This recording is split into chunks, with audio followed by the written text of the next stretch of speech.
আমি বলি বিএনপির কাছে আছে বিসমিল্লাহ, কি আছে? আর জামাত ইসলামের কাছে আছে 30 পারা কোরআন। লাগায় দাও, ঝামেলার দরকার নেই। আপনি কাউকে দূরে সরিয়ে দিবেন না। রাসূল সাল্লাল্লাহু আলাইহি ওয়াসাল্লামের কাছে এসেছেন আব্দুল্লাহ জুলবাদাদাইন, মক্কা থেকে। তিনি শুনেছেন তিনারও আব্বা তার মায়ের পেটে থাকা অবস্থায় তিনি আব্বাকে হারিয়েছেন। জন্মের পরে মা বলছেন, তুমি যদি কখনো দুঃখ ভুলতে চাও মুহাম্মদের কাছে যাবা সাল্লাল্লাহু। তিনি মায়ের পেটে থাকা অবস্থায় তার বাপ দুনিয়া থেকে বিদায় নিয়েছে। আব্দুল্লাহ জুলবাদাদাইন জন্মের পরে চাচার ঘরে চাকর হলেন। 18 বছর যখন বয়স, তখন রাসূল হিজরত করে কোথায় গেছেন? মদিনায় চলে গেছেন। মা ওই যে ছোটবেলায় বলেছে দুঃখ ভুলতে হলে কার কাছে যেতে হবে? মুহাম্মদ সাল্লাল্লাহু আলাইহি ওয়াসাল্লামের কাছে। এখন রাসূল নাই, চাচাকে বলল, চাচা আমি মুহাম্মদের কাছে যাব। চাচা বড় মুশরিক। চাচা বলছে, খবরদার, এই নামটা যদি মুখে নেস তোরে আমি দুনিয়ায় থাকতে দেব না। চাচা বলছেন, চাচাকে তিনি বললেন, চাচা আপনি যতই আমারে ঘৃণা করেন আমি মুহাম্মদের কাছে যাবই। চাচা বললেন, আমার কোনো কাপড় নিয়ে তুই যেতে পারবি না, কাপড় খোল। সব কাপড় খুলে দিলেন। আব্দুল্লাহ জুলবাদাদাইন চলে গেলেন মায়ের গোত্রের কাছে। মা মা করে ডাকছে। যত দূরেই মা থাকুক, সন্তানের ডাক সবার আগে বুঝে কে? মা। আজকে এই যে তারেক তার আম্মাকে হারিয়েছে, মায়ের জন্য সবচেয়ে বেশি কাঁদতেছে কে? তারেক কাঁদতেছে। কি হারে কাঁদতেছে?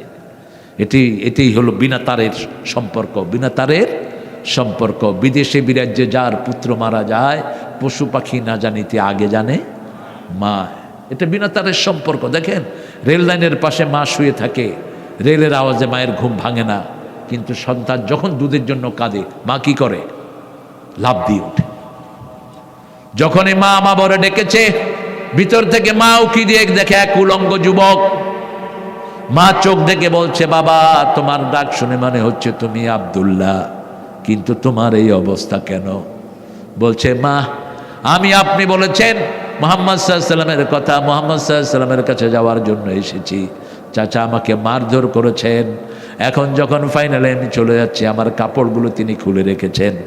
মা ভিতর থেকে 2টা ছেঁড়া কমলি এনে মা সন্তানটাকে দিলেন। এই 2টা ছেঁড়া কমলি গায়ে জড়িয়ে হাঁটতে হাঁটতে চলে গেলেন মদিনায়। প্রায় 400 মাইল অনেক দিন হেঁটে তিনি ক্লান্ত শ্রান্ত গিয়ে মসজিদে নববীর দরজায় উঠলেন। রাসূল যখনই দেখেছেন একটা ক্লান্ত যুবক, ও ক্লান্ত যুবক আর একটু ঘাম দাও, মঞ্জিল দূরে নয় সফলতা দূরে নয়। ঠিকটা বেঠি? দাঁড়িয়ে আছেন রাসূল, এরকম হাত বাড়িয়ে দিলেন। সুবহানাল্লাহ বলবেন না? মানুষকে ভালোবাসেন, চিনেন না, শুনেন না, কি করলেন? হাত বাড়িয়ে দিলেন। এই যুবক গিয়ে রাসূলের বুকে ঢুকেছে। রাসূল তার চোখের পানি মুছে দিচ্ছে আর বলছে, তুমি কাঁদছো কেন? তুমি কে? বলছে, আমি আব্দুল্লাহ, আমি এসেছি মক্কা শরীফ থেকে। বাপের আদর কখনো নসিব হয় নাই, এই প্রথম কোনো পুরুষ আমাকে বুকে নিয়ে আমার চোখের পানি মুছে দিয়েছে। রাসূল নিজের লুঙ্গি তাকে দিলেন, গোসল করিয়ে দিলেন। একবার বললেন না তুমি কালেমা পড়ো, একবার বললেন না। খাওয়া দিলেন, গোসল করালেন, মসজিদে নববীতে শুইতে দিলেন।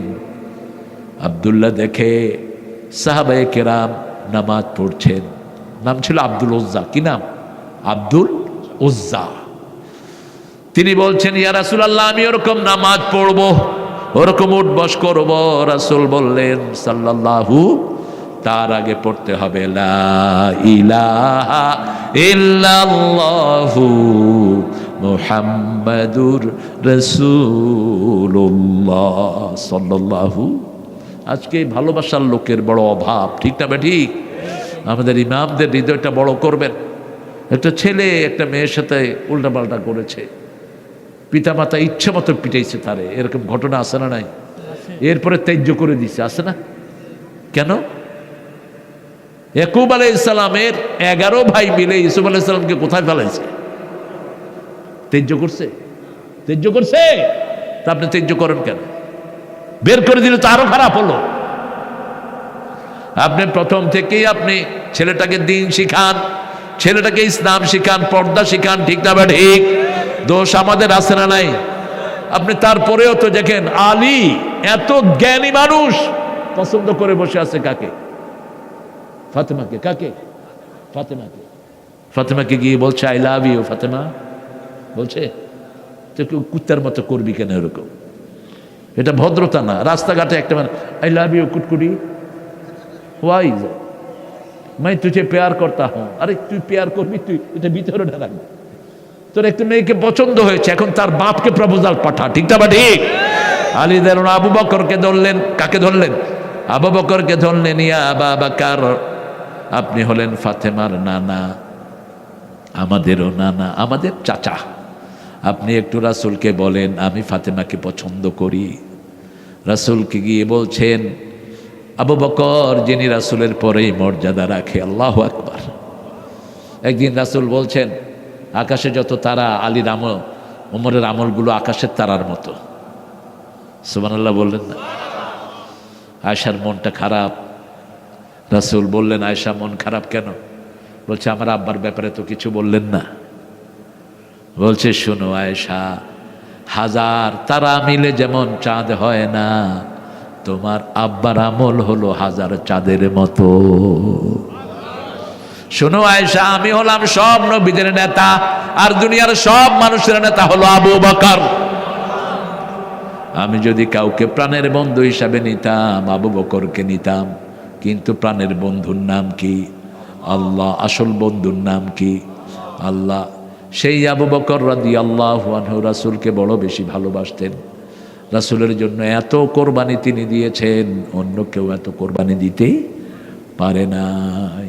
আবু বকর রাসূলের সবচেয়ে কাছের মানুষ। হিজরতে রাসূলের সাথে কে হয়েছেন? আবু বকর। গুহার ভিতরে কে ছিলেন? আবু বকর।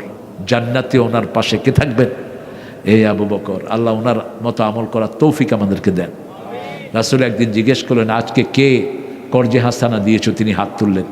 আজকে কে জানাজা পড়েছো? তিনি হাত তুললেন। আজকে কে গরিবকে সাহায্য করেছো? তিনি হাত তুললেন। আজকে কে রোগীর সেবা করেছো? তিনি হাত তুললেন। আজকে কে তাহাজ্জুদের নামাজ পড়েছো? তিনি হাত তুললেন। রাসূল বললেন এই কয়টা কাজ যে করবে সে জান্নাতি হয়ে যাবে। কোথায় যাবে? জান্নাতি হয়ে যাবে। আলীর ব্যাপারে আবু বকর গিয়ে বললেন আপনার সাহাবীদের মধ্যে বড় জ্ঞান রাখে, বড় বেশি যোদ্ধা। বড় বেশি কি? যোদ্ধা। বড় তরবারি, বিশাল তরবারি। জুলফিকার তরবারির নাম কি? জুলফিকার। দুধারি তরবারি, দুই পাশে ধার। বলছে কি বলতে চান আব্বাজি বলেন। আবু বকর রাসূলের কি ছিলেন? শ্বশুর। দেখেন দুইজন শ্বশুর, দুইজন জামাই। ওমর আর আবু বকর কি? শ্বশুর। আর ওসমান আর আলী। সুবহানাল্লাহ কইবেন না? ইসলামটাকে কিভাবে সাজিয়েছেন। ফাতেমাকে গিয়ে বললেন মা শুনো, মক্কার বড় বড় ধনীরা, মদিনার বড় বড় ধনীরা তোমার জন্য পাগল, কিন্তু আমার সাহাবীদের মধ্যে একজনও তোমার জন্য আকাঙ্ক্ষী। তুমি চিন্তা করে নাও, যেই চাচা আমাকে সবচেয়ে বেশি ভালোবাসতেন, কোনোদিন আমাকে কোনো শত্রুর হাতে ছেড়ে দেন নেই, আমার চাচা আবু তালেবের সন্তান, সবচেয়ে সাহসী একজন, প্রস্তাব দিয়েছে। তুমি চিন্তা করো। মেয়ের উপর ছেড়ে দিলেন। আমরা কিন্তু এটা করি না। মেয়ের জন্য বলে যে ছেলে একটা আনছি, বিয়ে করলে করবি, নাহলে জবাই করে। তোর একদিন আর আমার একদিন। কোত্থেকে পাইছেন এগুলো? এটা করবেন না। 3 দিন সময় দিলেন। কয়দিন? আর আলীকে বললেন অপেক্ষা করো। 3 দিন পরে ফাতেমা তো জ্ঞানী, রাসূলের মেয়েরা এত জ্ঞানী ছিলেন। কয়জন মেয়ে ছিল বলেন? 4 জন। কি নাম জানি বলেন? উম্মে কুলসুম, রোকাইয়া, জাইনাব আর ফাতেমা। 2 জনকে বিয়ে করেছেন ওসমান রাদিয়াল্লাহু আনহু। একজনকে বিয়ে করেছেন আলী, আরেকজনকে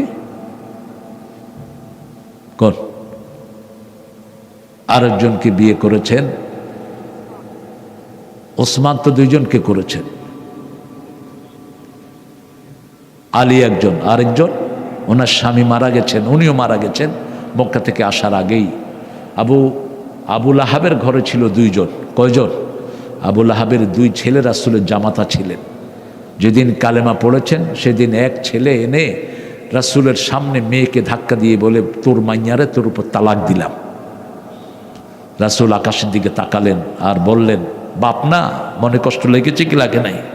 আল্লাহ তোমার কোনো পাঠানো কুকুর পাঠায়া দিয়া এই কুকুরটাকে তুমি সামলাও। সারা মক্কায় রটে গেল মুহাম্মদ বদদুয়া দিয়েছেন। আবুল আহাব ডেকে বলল, বদদুয়া নিলি কেন? বলছে, বাবা গতকালকে কি বললা, আজকে কি বলো? বলে, শোন, মুহাম্মদ যে সত্য নবী এ ব্যাপারে আমার কোনো সন্দেহ নাই। একটা কথা জীবনে মিথ্যা কথা বলে নাই। মুহাম্মদ মুখ থেকে যা বের করে তা কি হয়ে যায়, সত্য হয়ে যায়। তুই সতর্ক থাকিস। তাকে এক জায়গায় শিকারে পাঠিয়েছে। রাতের বেলা একটা বাঘ এসে মধ্যখান থেকে ছোঁ মেরে তাকে নিয়ে গেছে, শেষ। রাসূল সাল্লাল্লাহু আলাইহি সাল্লাম বললেন, আলী তাড়াতাড়ি মোহরানার পয়সা জোগাড় করো। আলী বললেন, আমার কাছে ডাল আর তরবারি ছাড়া কিছুই বিক্রি করে আস। আজকে আমাদের এখানেও এই সিংড়াতেও মোহরানা ছাড়া বিয়ে আছে না নাই? কিনে কিনে যৌতুক যেগুলো নেয় এগুলো কি পুরুষ না ইজরা? আর যেগুলো যৌতুক নেয় এগুলোর কোনো আত্মমর্যাদা নাই। ঢাকাতে যৌতুক নিতে হয় না, মাইয়ার লগে ঘর ভরে দেয়। আর ঢাকার মেয়েরা খুব ডমিনেটিং হয়। যখনই জামাই উল্টাপাল্টা কথা বলে, কয় আমার বাপের খাটে থেকে নাম, আমার বাপের সোফায় বসবি না, বাইরো। এখন পুরুষেরা বাহিরে গিয়া কয়, হালা পুরুষ কাউয়া জাত, ছিলাম কই আইলাম কই। তো যেগুলো যৌতুক খায় এগুলো কোনো ব্যক্তিত্ব নাই। যারা যৌতুক খাও, হিন্দুদের সাথে তোমার হাসর হবে। হিন্দুদের মোহরানা নাই, ওই যৌতুক হিসাবে যা নিতে পারে, কোনো অধিকারও নাই। কিন্তু আমাদের ইসলাম স্ত্রীকে মোহরানা দিয়েছে। এটা সুন্নত না নফল? এই জন্য তো দেন না, এটা ফরজ। এটা কি? সূরা নিসার 4 নম্বর আয়াত, আতুন নিসা সাদুকাতিহিন্না নিহলা, সন্তুষ্ট চিত্তে মোহরানা আদায় করে দাও। আতুহুন্না উজুরাহুন্না ফরিদা, এটাকে ফরজ হিসাবে আদায় করো। রাসূল 13টা বিয়ের মধ্যে একটাও মোহরানা দেয়া ছাড়া করেন নাই। যতগুলো বিয়ে পড়িয়েছেন সবগুলোর আগে মোহরানা শোধ করেছেন রাহমাতাল লিল আলামিন। আল্লাহ আমাদেরকে এটা করার তৌফিক দান করেন। কথাগুলো বললাম, বিবির কাছে যাওয়া হলো ইবাদত। বিবির কাছে যাওয়া কি ইবাদত? যুবকেরা, তোমাদের যাদের সামর্থ্য আছে, মানে তুমি বিবেককে চালাতে পারবা, মোহরানা দিতে পারবা, তার ভরণ পোষণ ইয়ে করতে পারবা, যৌবন এসেছে, বিয়ে করে ফেলো। 18 বছর হয়ে গেছে, বিয়ে করো। আমাদের এই যে ভণ্ডামি আইন, একটা ছেলে বালেগ হয় 12 বছরে। কত বছরে? একটা মেয়ে বালেগা হয় কত বছরে? 9 বছর। কত বছর? 9 বছর। রাসূল মা আয়েশাকে বিয়ে করেছেন 6 বছরে, ঘরে উঠিয়ে নিয়েছেন কত বছরে? 9 বছর। মুসলিম শরীফের হাদিস। আজকের পৃথিবী দেখেছে, ডাক্তাররা বলে একটা মেয়ে আর্লি বালেগা হয় 9 বছরে। আচ্ছা বুঝলাম 12 বছর। এখন মেয়ের বিয়ের বয়স কত? সরকারি বয়স 18। এর আগে যা কাপ কুকাপ করে এগুলো নিবে কে? কে নিবে? সরকার। এই গাঁজাখোর সরকারগুলো আইন করেছে। বন্ধ করে সব ফালতু আইন। রাসূল বলেছেন 3টা কাজে কখনো দেরি করবে না। কয়টা কাজ? 1 নাম্বার, মেয়ে বালেগা হলে বিয়ে দিয়ে দাও। ছেলে বালেগা হয়ে বালেগ হয়েছে, যদি মোটামুটি স্ট্যান্ডার্ডে আছে লেখাপড়ার, তাকে তুমি বিয়ে করিয়ে দাও। মেডিকেলের ছেলেরা বুড়ো হয়ে যায়, এরপরে বিয়ে করে বাচ্চা হয় না, আছে না নাই? ইঞ্জিনিয়ার সাহেব ইস্টাবলিশড হইবে, তুমি ইস্টাবলিশড হইবা, তোমার জিনিসপত্র তো ইস্টাবলিশড হবে না। তুমি কিসের ইস্টাবলিশড হইবা? বয়স হলো 25। কত? 25। এটা সুন্নাহ বয়স। আর মেয়েদের বয়স কত? 15 থেকে 16-র ভিতরে বিয়ে দিয়ে দাও। তাহলে মেয়েটার শরীরে সুন্দর থাকবে, চাঙ্গা থাকবে। আমার আম্মা আমাকে বলতেন যে তোর আব্বা যখন আমারে দেখতে যায়, আমিও জামাই দেখতে এসেছি। মানে কত ছোট ছিল, ক্লাস 5-এ বিয়ে হয়েছে। 65 বছর বয়সে মারা গেছেন, ডাক্তারের কাছে যেতে হয়নি। 13টা বাচ্চা দিয়ে গেছেন। আমরা 13 ভাই বোন ছিলাম, 5 জন মারা গেছে, পরে 8 জন জীবিত ছিলাম। আর এখন মাশাআল্লাহ, ছেলে হোক মেয়ে হোক, 2টি সন্তানই অতিষ্ঠ। একটা হইলে ভালো, না হইলে তো বিয়ে করছ কেন তুই? যারা বিয়ে করে সন্তান চায় না, রাসূল বলেছেন এরা জিনাকার। এরা কি? জিনাকার। বিয়ের উদ্দেশ্য হলো অবাস্সা মিনহুমা রিজালান কাসীরাও ওয়া নিসা, বেশি সন্তান চাইবেন। রাসূল বলছেন যে এই মেয়ে বেশি সন্তান দিতে পারে, সেই মেয়েকে বিয়ে করবা। তাজাওয়াদাল ওয়ালুদ আল ওয়াদুদ, বেশি উম্মত নিয়ে কিয়ামতের ময়দানে আমি আল্লাহর কাছে গর্ব করব। আল্লাহু আকবার। বাংলাদেশের সবচেয়ে বড় নিয়ামত হলো মানুষ। কি নিয়ামত? মানুষ। এই মানুষের জন্যই বাংলাদেশের প্রতি সবার দৃষ্টি আছে না নাই? 1 কোটি যুবক আছে শুধু বাংলাদেশে, সুবহানাল্লাহ বলতে ইচ্ছা করে না। সবগুলোর মাথা কালো, কালো চুরে ভরপুর। শ্রমিক, বাংলাদেশের শ্রমিকদের দাম পৃথিবীতে বেশি না কম? সবচেয়ে বেশি। আপনি কোরিয়া যান, জাপানে যান, এত বেশি এদের মূল্যায়ন, কারণ এরা খুব ডিভোটেড হয়। ইংল্যান্ড আমেরিকাতে হোটেলগুলো চালাচ্ছে আমাদের ছেলেরা। আল্লাহ এই ছেলেদেরকে আপনি বরকত দিয়ে ধন্য করে দেন। ইবাদত করব। আপনি যখনই যৌবন হয়েছে ফষ্টি নষ্টি না করে ছেলেরা, এই মেয়েরা দেখবা যেখানে পানি পায় বেশি সেখানে চলে যায়, এটা দাও সেটা দাও, এরকম মেয়ে আছে না নাই? তুমি তোমার সময় নষ্ট করো না। তুমি যদি ব্যক্তিত্বশীল যৌবন হয়, 1000 মেয়ে তোমার পিছনে লাইন ধরবে, ঠিক না ঠিক? তুমি কেন ওদের পিছনে সময় ক্ষেপণ করবা? তোমার নিজেকে সুন্দর করো। তোমার জন্য ব্যক্তিত্বশীল মেয়ে যোগান দিয়ে দিবেন কে? আল্লাহর কাছে চাইতে হবে, হে আল্লাহ আমাকে দেন আমার বিবি থেকে, আমার সন্তান থেকে চক্ষু শীতলকারী, আর বিবি আর সন্তানকে মুত্তাকিদের ইমাম বানায়া দেন। 4টা জিনিস দেখে বিয়ে করবেন। কয়টা? রাসূল বলছেন বুখারী বর্ণনা, প্রথম হলো সৌন্দর্য, প্রথম কি? 2 নম্বর সম্পদ, 3 নম্বর বংশ পরিচয়, 4 নম্বর দিন। 4 নম্বর কি? দিন। শেষে বললেন দিনকে প্রাধান্য দাও। দিনকে সবগুলো পেলেন কিন্তু দিন দান না। আপনি গেলেন এক জায়গায়, আয়সা দেখলেন যে ঘরে আরেকটা লয়ে বইয়া রয়েছে।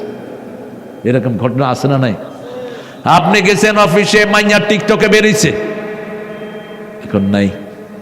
শেষ কি করবেন? এটা রূপ দিয়া অনেক রূপসী, একবার ডায়রিয়া হলে শেষ।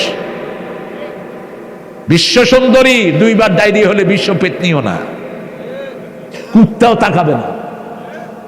ভারতে বিশ্ব সুন্দরী আছে না একটা, কে তাকায় এগুলোর দিকে? নোংরা। যারা পর্দা করে না এরা এইডস নিয়ে ঘুরে, এরা রোগ নিয়ে ঘুরে, এদের উপর শয়তানের চোখ পড়ে, ঠিক না ঠিক? আর আমাদের পর্দাশীলা মায়েদের উপর রহমত নাজিল করেন কে? মেয়েরা যত গোপনে থাকবে তত তার মর্যাদা বাড়িয়ে দিবেন কে? সে আল্লাহ বলছেন বিবির কাছে যাওয়া ইবাদত, দোয়া করা ইবাদত। উঠতে বসতে চলতে ফিরতে দোয়া করবেন কার কাছে?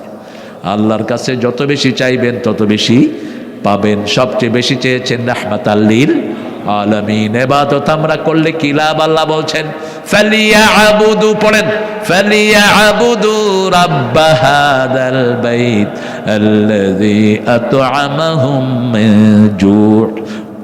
এখন সারা বাংলাদেশে খাওয়া আছে না নাই? এত চুরিদারির পরেও বাংলাদেশে অভাব হয়নি কেন? আমাদের কোটি যুবক বিদেশ থেকে রেমিডেন্স পাঠিয়েছে, ঠিক না ঠিক? আপনাদের এখানে বোধহয় বিদেশে কেউ থাকে না? থাকে? এই ছেলেদের জন্য দোয়া করবেন। প্রবাসী রেমিডেন্স যোদ্ধা, এরা আমাদের হাতিয়ার, ঠিক না ঠিক? আল্লাহ যেন এদের হায়াতকে দারাজ করে দেন। আর আপনাদের এখানে তো মাশাআল্লাহ চলন বিলের যে সম্পদ, কি নিয়ামত চলন বিল। আপনাদের পাশে না? পাশে এত মাছ, এত সুন্দর মাছ পৃথিবীর কোথাও আছে কিনা আই এম ইন ডাউট। রাতের বেলা একবার এই সিংড়াতে আমি গিয়েছিলাম, ওখানে একটা মাছের বাজার আছে না, অনেক রাতে কত মাছ, নদীর এই শিংগুলো, তারপরে শোল, তারপরে আগে তো কিন্তু খেতাম না, এখন এগুলো পাই না। আল্লাহ বরকত আরো বাড়িয়ে দিবেন আলহামদুলিল্লাহ বলি। ইবাদত করব কার? আল্লাহর ইবাদত করব। ফাইনালি আল্লাহ কথা বলেন ইবাদত করলে আর কি দিব শুনো, ফাদখুলি ফি ইবাদি ওয়াদখুলি জান্নাতি। বলেন ফাদখুলি ফি ইবাদি ওয়াদখুলি জান্নাতি। একদিকে ইবাদতে ঢুকবেন, আরেকদিকে জান্নাত দান করে দিবেন কে? বাথরুমে যেতেও ইবাদত, খেতেও ইবাদত, 24 ঘন্টা ইবাদত করব। রাজি আছি তো? আমার পিতামাতার জন্য ইবাদতের পরেই পিতামাতার খেদমত, নামাজের পরেই কার খেদমত? পিতামাতার খেদমত। এটা কার কথা? আল্লাহর কথা। কাদা রাব্বুকা আল্লা তা'বুদু ইল্লা ইয়্যাহ, আল্লাহ ছাড়া কারো ইবাদত করবা না। ওয়াবিল ওয়ালিদাইনি ইহসানা, ছেলে আমার মস্ত বড় মস্ত অফিসার, মস্ত ফ্ল্যাটে যায় না দেখা এপার ওপার। কার লেখা এটা? নচিকাথা। এটা নাস্তিক একটা ছেলে, ওর আরো কিছু লেখা আছে যেগুলো আমাদের আকীদা বিরোধী। অন্তবিহীন পথে চলাই জীবন, শুধু জীবনের কথা বলাই জীবন না, আল্লাহর পথ ধরে চলাই জীবন, শুধু কোরআনের কথা বলাই জীবন। ঠিক না ঠিক? যে মেয়েটি রোজ রাতে বদলায় হাতে হাতে, তার অভিশাপ নিয়ে চলাই জীবন না। যে মেয়েটি রোজ রাতে বদলায় হাতে হাতে, অভিশাপ থেকে তাকে বাঁচানোই জীবন, আল্লাহর পথ ধরে চলাই জীবন। ঠিক না ঠিক? আল্লাহর পথ ধরে চললে না মারা গেলে বলবো বিসমিল্লাহি ওয়ালা মিল্লাতে রাসূলিল্লাহ। আল্লাহর পথে না চললে বিসমিস শয়তান মিল্লাতে লেলিন, বিসমিস শয়তান। ঠিক না ঠিক? যেখানে আল্লাহ নাই সেখানে কে আছে? শয়তান আছে। এজন্য আল্লাহ বলছেন উদখুলু ফিস সিলমি কাফা ওয়ালা তাত্তাবিউ খুতুওয়াতিশ শয়তান ইন্নাহু লাকুম আদুউম মুবিন। তোমরা পরিপূর্ণভাবে ইসলামে দাখিল হও। যেটা ইসলামে ঢুকবে না সেটা কার কাছে যাবে? শয়তানের কাছে যাবে। যে আজান হলে মসজিদে যায় না সে কার গোলাম? জোরে বলেন। যে নামাজের পরে পিতামাতার খেদমত করে না সে কার গোলাম? তার ইবাদত কবুল হবে না। ইবাদত কবুল হওয়ার শর্ত হলো পিতামাতার খেদমত। কিভাবে খেদমত করবেন? কখনো বৃদ্ধাশ্রমে পাঠাবেন না। ইম্মা ইয়াবলুগান্না আহাদাহুমাল ইনদাকাল কিবার ফালা তাকুল লাহুমা উফফিন ওয়ালা তানহারহুমা। পিতামাতা দুইজনের একজন, আহাদাহুমা আও কিলাহুমা, দুইজনের একজন যদি বৃদ্ধ বয়সে পৌঁছে বৃদ্ধাশ্রমে পাঠানো যাবে না। উফ বলবেন না। উফ বলে এরকম জায়গায় দিবেন না। আপনিও উফ বলবেন না, পিতামাতা উফ বলে এটাও বলতে দিবেন না। কাছে থাকবেন। ছেলে থাকে লন্ডন, বাপ থাকে সিংড়ায় পড়ে, হবে না। আয়াতের খেলাফ। 5 ভাই রোটেশনারি, এক ভাই 24 ঘন্টা পিতামাতার কাছে থাকবেন। এটা কোরআনের আইন। কার আইন? কোরআনের আইন। তাহলে আপনি যখন বাবা হবেন আপনাকে আপনার সন্তানরা এরকম আদর করবে। ঠিক না ঠিক? লা তানহারহুমা, ঝিড়কি দিয়ে কথা বলো না। আমার ছোট্ট ছোট্ট বাবারা এখন পাবজি খেলে, আরেকটা কি খেলে? Free fire. এই ফ্রি ফায়ার খেলার সময় পিতামাতা যখন বলে বাবা খেয়ে যা, কামুনা মার মার মার। কি মারো? তুমি নিজেকে মারছো। You killing yourself. আঙ্গুলের টেম্পার চলে যাচ্ছে, চোখ হারাচ্ছ, হার্ট হারাচ্ছ, কিডনি হারাচ্ছ, লিভার হারাচ্ছ। হার্ট হসপিটালে গেলে দেখবেন সবে ছোট ছোট বয়সের বাচ্চারা চোখে ঠিক মতো দেখতে পান, এমনি করে দেখে সারাদিন স্ক্রিনে। হারাম জিনিস, নর্দমায় ফেলে দেয় এটাকে।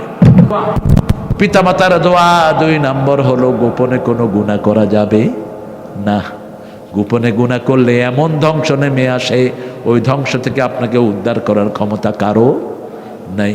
3 নাম্বার অধ্যবসায়ী হতে হবে। নামাজ, রোজা, হজ, যাকাত যা করব অধ্যবসায়ীর সাথে করব। পড়বো 5 ওয়াক্ত নামাজের পরে 15-20 মিনিট করে পড়েন। অন্য সময় 10 ঘন্টা পড়াও আপনার এত সুন্দর হবে না নামাজের পরে যে পড়াটা আপনার মাথায় ঢুকবে। কারণ যখনই কেউ নামাজ পড়ে তার পুরা ব্রেন সার্কেলটা নতুন হয়ে আসে, একদম রিসিভ করার জন্য বসে থাকে। সুবহানাল্লাহ বলেন। ফজরের পরে আধা ঘন্টা 1 ঘন্টা পড়েন, অন্য সময় 4 ঘন্টা এত মুখস্থ করতে পারবেন না যা ফজরের সময় পারবেন। ঠিক তেমনি ভাবে 5 ওয়াক্ত নামাজকে বন্ধু করেন, আপনার বন্ধু হয়ে যাবেন কে?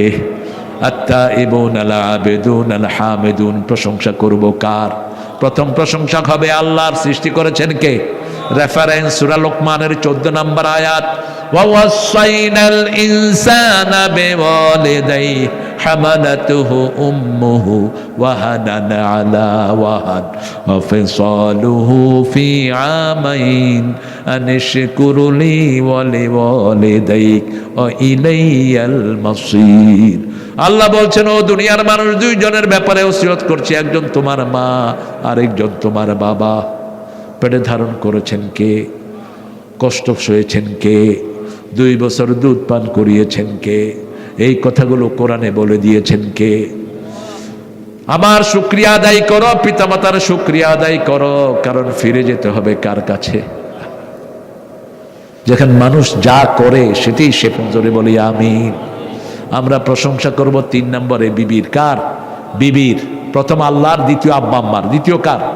আব্বা আম্মার। যেই সন্তান বলে তোমার মতো বাপ আমার না হলে হতো, রাসূল বলছেন এর উপর আল্লাহ লানত দেয়। যতক্ষণ এই কথা উড্ড করে না আল্লাহ ওই সন্তানকে লানত দেয়।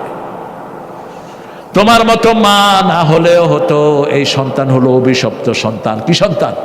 অভিশপ্ত সন্তান। রাসূল বলছেন বহু সন্তান পিতামাতাকে অভিশাপ দেয়। বলছে কারা? অন্যের বাবাকে গালি দেয়, সেই গালি এসে নিজের পিতামাতার উপর পড়ে যায়। আমরা যেন পিতামাতার জন্য দোয়া করতে পারি, আল্লাহ তৌফিক দান করুন। আপনি কি মনে করেন পিতামাতার সাথে যারা দুর্ব্যবহার করে, উফ বলে, তাদের কোনো আমল কবুল হবে না, কিচ্ছু কবুল হবে না তোমার। এই জন্য পিতামাতার মর্যাদা আল্লাহর পরে আল্লাহ দিয়েছেন। আল্লাহর পরে, ইবাদতের পরেই পিতামাতার কথা বলেছেন। মর্যাদার দিক থেকে আল্লাহর পরে রাসূলুল্লাহ, তারপরে হলো পিতা এবং মাতা। এরপরে আপনি প্রশংসা করবেন আপনার বিবির। আপনার কার? বিবির। মা খাদিজার প্রশংসা রাসূল করতেন সামনে বসিয়ে। এ তহেরা, তোমার মতো নারী আল্লাহর আরশের নিচে জমিনের উপরে একজনও নাই। সুবহানাল্লাহ বলতে ইচ্ছা করে না। আপনি কয়দিন আপনার বিবিকে কমপ্লিমেন্ট দিয়েছেন? তুমি যে রান্নাটা করেছো অসাধারণ বলেছেন? আমাদের অধিকাংশটা কি করে? কি রাঁধছ? খাওয়া যায় নাকি? অফিসে ওই যে আলতা সোনওয়ালা এসব খবিসেও লোকে বসে বসে কথা কয়, ঘরে এসে বোরে আর পছন্দ হয় না। এরকম মূর্খ আছে না নাই? কেন তুই পর মেয়ের সামনে অফিস করস বসে? ওই অফিসকে ছুঁড়ে ফেলে দে। এখন আমাদের দেশে মাশাআল্লাহ মহিলা পুলিশ, ওনারা ট্রাফিক সিগন্যাল ঠিক করবেন। দেশ কত অধপতনে গেছে দেখেন। একটা মেয়ে যখন ট্রাফিক লাইটে দাঁড়ায়, অটোওয়ালারা কি অটো ঠিকমতো চালাবে না অ্যাক্সিডেন্ট করবে? কিসের ঘোড়ার ডিম? এগুলোকে আনসুত কেন রাস্তায়? মূর্খ, এদেরকে মেয়ের ড্রেস দিয়ে ভিতরে রাখ। প্রথম যখন মহিলা পুলিশ হয়, আল্লামা সাইদি এয়ারপোর্টে যাচ্ছেন, দেখে যে মহিলা পুলিশ 2-3টা ঘাড়ায় রয়েছে। বললো মা তোমরা পুলিশ হইলা কেন? কয় জাতীয় সম্পত্তি রক্ষা করব। সাইদি সাহেব কয় তোমাদেরকে আল্লাহ যে সম্পত্তি দিয়েছে এটা রক্ষা করার জন্য 3-4টা পুলিশ লাগে, তোমরা কিসের জাতীয় সম্পত্তি রক্ষা করবে? কি সুন্দর কথা তিনি বলতেন, ঠিক না বেটি? তিনি বলতেন দেখেন আমাদের পুরুষের পেটে যদি বাচ্চা হওয়ার কোনো ব্যবস্থা থাকতো, হওয়ার সময় আসাল মেরে মেরে ফেলতাম। কইতাম যে পেটের ভিতরে এত দৌড়াদৌড়ি করছে লিখেন। আমরা কত ধৈর্যহীন, ঠিক না ঠিক? বাচ্চাকে মা পরিষ্কার করে দেয়, আব্বা আদর করে, পেশাব করলে কয় তোমার বাচ্চা লইয়া যাও, তোমার বাচ্চা পেশাব করে দিছে। তো বাচ্চা পেশাব করার পরে কি তোমার না বোর? সব ঝামেলা কার ঘাড়ে? আরে সারা রাত ঘুমাতে পারে না, সারাদিন কাজ করে, এরপরে একটা ভালো কথা নাই। ওমরের কাছে এক লোক সিরিয়া থেকে এসছেন রাদিয়াল্লাহু আনহু, এসে ডাক দিলেন ইয়া আমিরুল মুমিনিন ইনদি হাজা, আমার একটা কাজ আছে আপনার কাছে। ওমর ফারুক বেরিয়ে আসলেন, বলে যে তুমি একটু অপেক্ষা করো। ঘরে ঢুকতেই রাসূল সাল্লাল্লাহু আলাইহি সাল্লাম কত প্রাণবন্ত ছিলেন। আল্লাহ আমাদের রাসূলের সামান্য আমল আমাদেরকে করার তৌফিক দান করেন। মানুষকে ভালোবাসতেন, রাহমাতাল লিল আলামিন। বিবির প্রশংসা করবেন, তাহলে বিবির কর্মস্পৃহা বাড়বে না কমবে? রাসূল প্রত্যেক বিবির প্রশংসা করতেন। মা আয়েশা না আসলে তিনি হাদিস পড়তেন না। মা আয়েশাকে তিনি 3টা নামে ডাকতেন। কয়টা? প্রথম ডাকতেন ইস বলে। কি বলে? ইস। আয়েশাকে ছোট করে বলতেন ইস। এরপরে বলতেন হুমায়রা, লালি, লালমণি। কি ডাকতেন? আপনার বিবি কালো, আপনি যদি তাকে ব্ল্যাক ডায়মন্ড বলেন, ও খুশি হবে না বেজার হবে? কিসের মারবে? আপনি বলবেন আমার কালো ময়না। ঢাকার অনেকগুলো সুন্দর সুরত আছে না? কালো মানুষের কমপ্লেকশন ভালো হয় না খারাপ? ভালো হয়। এদের গঠন ভালো হয়, এদের স্মার্টনেস ভালো হয়। আপনি দেখবেন আমাদের যতগুলো পুরুষের মধ্যে দেখবেন যেগুলো বক্সার বেশি, এগুলো অধিকাংশ কি কালো। মোহাম্মদ আলী কি সুন্দর পুরুষ, কিন্তু কি নবীদের মধ্যে কোন নবী সবচেয়ে কালো বলেন? মুসা। কোন নবী? মুসা আলাইহিস সালাম একদম ডার্ক, তামাটে বর্ণের ছিলেন। ওনার নাম কোরআন শরীফে বেশি আসছে না কম? শক্তি বেশি না কম? তবে আমার নবীর চেয়ে বেশি না। নবীর শক্তির খবর তো আপনারা জানেন না। রোকানা ছিল একজন কুস্তিগীর, আরবের মধ্যে, সারা আরবে তখন ওয়ার্ল্ড ফেমাস ছিলেন তিনি। রোকানা। কি নাম? রোকানা। এই বেটা সকালবেলা ট্রেনিং করতো মসজিদ নববী থেকে কয়েক কিলো দূরে। সাহাবাই কেরাম রাসূলকে ঘিরে রাখতেন যাতে রোকানার কাছে গিয়ে না উঠে। রোকানা বলছে যে আমারে হারাইতে পারবে, আমি তার ধর্ম গ্রহণ করব। রাসূল একদিন সকালবেলা হাঁটতে গিয়ে কোথায় হাজির? রোকানা, যেখানে বাঘের ভয়। রোকানা বলছে আনতাল্লাযী মুহাম্মদ, তাহলে পৃথিবীর সবচেয়ে সাহসী মানুষের নাম কি? মুহাম্মদ সাল্লাল্লাহু। বলছে তুমি সেই মুহাম্মদ, সন্তান থেকে বাপকে আলাদা করেছো, স্বামী থেকে স্ত্রীকে ছিনিয়ে এনেছো। বলছে কি বলতে চাস বল। বলছে আজকে আমার সাথে যুদ্ধ করবা, ফাইট করবা, যদি আমাকে হারাতে পারো আমি তোমার ইসলাম গ্রহণ করব। রাসূলের মধ্যে কোনো শঙ্কা? আল্লাহ 43 জন তরুণের শক্তি একা ওনাকে দান করেছে। দুনিয়ার তরুণ না, জান্নাতের তরুণ। জান্নাতের 43 তরুণের শক্তি একা মুহাম্মদের গায়ে। সুবহানাল্লাহ। বলছে ঠিক আছে ধর। রোকানা বলছে তুমি ধরো। বলছে না বেটা তুই ধর। ধর। ধরছে, ব্যাঙের মতো গিয়ে সিধে হয়ে পড়ছে। কয় আমি ধরি নেই। কাফেররা কি হয়? মিথ্যুক হয়। কয় ঠিক আছে আবার ধর। দিছে আড়াই কারসার। কয় দান দান 3 দান, আড়াই কারসার দিছে। বলছে এটা এবার তোর ওয়াদা পূরণ কর। কয়ে যেই মায়ের খাইছি কথাই কইতে পারতেছি না। সাহাবাই কেরাম এসে দেখেন রোকানা সিট হয়ে আছে, সেখানে দাঁড়িয়ে আছেন কে? মুহাম্মদ রাসূলুল্লাহ। এই জন্য মুসলমানরা দুর্বল হবা না, সব ট্রেনিং তোমরা নিবা, সব চালনা করবা তোমরা। যেই মুসলিম যুদ্ধবিদ্যা শিখে না, রাসূল বলছেন সে আমার উম্মত না। আগামীর দিন হবে মুসলমানদের দিন, আগামী দিন হবে আমাদের যুবকদের দিন। ঠিক না ঠিক? এই যে উপদেশটা কয়টা আছে, এই কয়টারে ধাক্কা মেরা ফেলা দিয়া পোলাপান্ডে দিলেই হতো দেশের ক্ষমতা, আরো সুন্দর চালাতো। ঠিক না ঠিক? হাদির খুনির এখনো ধরতে পারলি না, বসে বসে আঙ্গুল চোষ। মূর্খের গোষ্ঠী। সবচেয়ে বড় মূর্খ হলো ইউনূস, ভিজা বিড়াল। উনি এখন আবার কি শুরু করছে দেখেন, মোবাইল। আমাদের ছেলেরা মোবাইল ইউজ করতো, বিভিন্ন জায়গা থেকে মোবাইল আসতো। এখন কি করছে? এটাকে দিয়ে দিছে ওই যে রেজিস্টার্ড মোবাইল লাগবে, যেগুলো একদম চালান সোতা সহ আসে। তো এটা স্বর্ণের ক্ষেত্রে করস না কেন? স্বর্ণের ক্ষেত্রে এটা করস না কেন মূর্খ? এটা করে দিয়ে পুরা ব্যবসাটা দিয়ে দিচ্ছে ভারতকে। কাকে দিয়ে দিচ্ছে? আমাদের হাজার হাজার কোটি টাকা ইনভেস্ট করছে ছেলেরা। ওই যে লাগেজ নিয়ে মোবাইল নিয়ে আসে না অনেকে, বিদেশ থেকে মোবাইল নিয়ে আসে। এখন সেগুলো ব্যবহার কি হয়ে গেছে? বন্ধ হয়ে গেছে। কি দেশের কোন সুবিধাটা তুই করছো মূর্খ? আমরা আমাদের দেশকে কারো হাতে বলগাহীন ছেড়ে দেব না। ইসলাম আছে যেখানে, শান্তি আছে। আমাদের ঘরকে আমরা সুন্দর করব, বিয়েকে প্রশংসা করবেন, খুশি হবেন কে? আল্লাহ খুশি হয়ে যাবেন। আত-তাইবুন আল-আবিদুন আল-হামিদুন আস-সাইহুন আর-রাকিউন। সফর করব কার জন্য? আল্লাহর জন্য। রুকু করব কার জন্য? সেজদা করব কার জন্য? সৎ কাজের আদেশ করব, অসৎ কাজ থেকে নিষেধ করব। আল হাফিজুন আলি হুদুদিল্লাহ। আল্লাহর হদগুলোকে আমরা হেফাজত করব। ওয়াবাশশিরিল মুমিনিন। প্রশংসা হলো, সুসংবাদ হলো মুমিনদের জন্য। আল্লাহ এই 8টা গুণ আমাদেরকে অর্জন করার তৌফিক দান করেন। আরো জোরে বলেন আমিন। আমি অভিভূত, আপনাদের কোনো পেশাবের ব্যাগও হলো না। এই 2 ঘন্টা চলে গেছে ঠান্ডার ভিতরে। ডায়াবেটিসের রোগীও নেই একটু। কোন নবী নিজের ঘর আগে বানান নাই। আগে কি বানাইছেন? মসজিদ বানিয়েছেন। আমাদের প্রিয় মুহাম্মদ সাল্লাল্লাহু আগে মসজিদ বানিয়েছেন, নিজের কোনো ঘরই তিনি বানান নাই। সাহাবায়ে কেরাম 11টা রুম করে দিয়েছেন, 11 বিবি সেখানে থাকতো। নিজে বানিয়েছেন শুধু আল্লাহর ঘর। আমরাও সেটার দিকে খেয়াল দেব ইনশাআল্লাহ। যারা যাকাত দেয় তাদেরকে পাহারা দেন কে?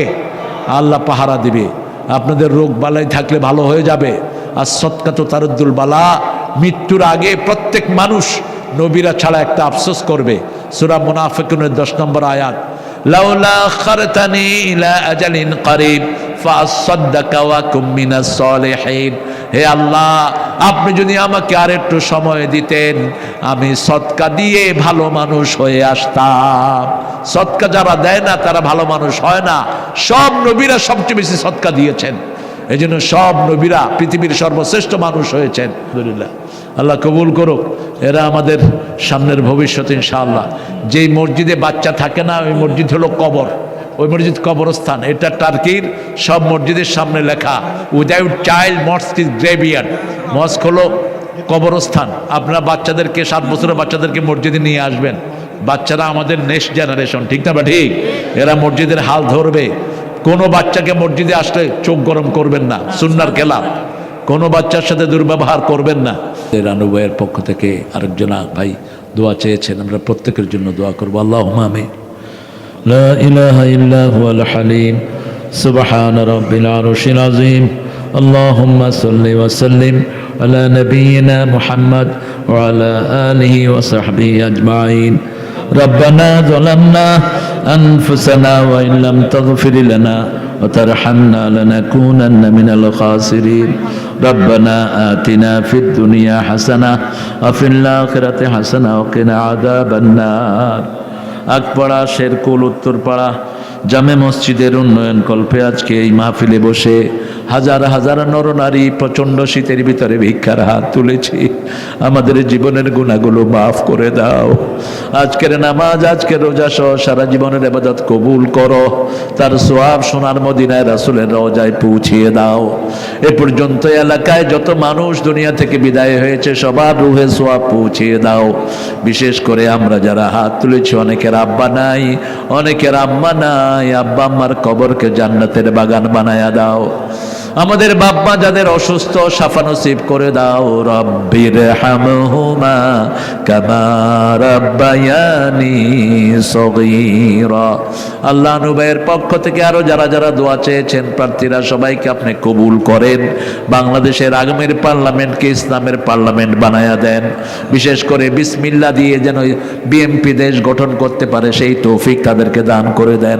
আল্লাহ আমাদের দেশ নেত্রী চলে গেছে, তাকে আপনি মাফ করে দেন। আল্লাহ তারেকের হায়াতকে আপনি দারাজ করে দিয়েন। এই মসজিদটাকে মসজিদে নববীর মতো কবুল করেন। মাহফিলের সভাপতিকে আপনি কবুল করেন। পরিচালক আব্দুল মালিককে আপনি কবুল করেন। মসজিদ কমিটি, মাহফিল কমিটির সভাপতি সাহেবকে আপনি মাফ করে দেন। আল্লাহ আমাদের যত যুবক, যত মুরব্বী এসেছে সবাইকে জান্নাতুল ফেরদাউসের শ্রেষ্ঠ মাকাম আপনি দান করে দিয়েন। আমাদের যুবকদেরকে ইসলামের হেদায়েত আপনি দান করে দেন। যুবকদের জায়েজ আশাগুলো পূরণ করে নেন। আল্লাহ আমাদের মা বোনদেরকে মায়েশা ফাতেমার মতো কবুল করেন। যারা দান দিয়েছে সব দানগুলো কবুল করেন। আল্লাহ আগামীর বাংলাদেশকে আপনি সুন্দর করে গঠন করে দেন। আল্লাহ জানি না কার জানাজার কাপড় দোকানে এসেছে, জানি না কার জীবনের শেষ মুনাজাত এই মুনাজাত। শাহাদাতের মৌত আমাদের নসিব করে দিয়েন। মৃত্যুর সময় জবান জারি করে দিয়েন লা ইলাহা ইল্লাল্লাহু মুহাম্মাদুর রাসূলুল্লাহ। সম্মানিত মুসল্লিবৃন্দ, আপনারা কেউ উঠবেন না প্লিজ, সবাই তাবারক পেলে উঠবেন প্লিজ। সম্মানিত মুসল্লিবৃন্দ, আমি আপনাদের সবিনয় অনুরোধ